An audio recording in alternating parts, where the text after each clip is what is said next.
গ্রামের বাড়ি নামাজ পড়তে যাইতেছি আমি শহরের বাসা থেকে নামাজে মসজিদে ঢোকার সময় হঠাৎ করে ফেসবুকে মোবাইলে চাপতে দেখি যে একটা অ্যাক্সিডেন্ট হয়েছে জামালপুর ব্রিজের ওখানে ওপারে। ফেসবুকে যখন ছবি দেখি যে এটা আমার আপন চাচা, আমার ভাতিজা, চাচা তো ভাই, দুইজনেরা বাইক যুগে জামালপুর থেকে গ্রামের বাড়ি নামাজের উদ্দেশ্যে বেরোয় আসছিল।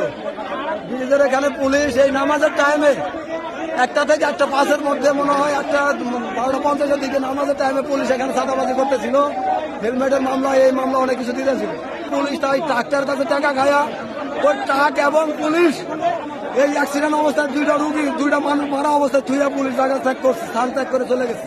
আমরা পুলিশের বিচার চাই, এখন পর্যন্ত প্রশাসন এখানে আসে নাই, প্রশাসনের কোনো উপস্থিতি পাই নাই। ফায়ার সার্ভিস আসার পরে লাস্ট প্যাকেট করছে, ফায়ার সার্ভিস কল দিচ্ছে, এখন পর্যন্ত কোনো থানার পুলিশ আসে। 2 জন জায়গায়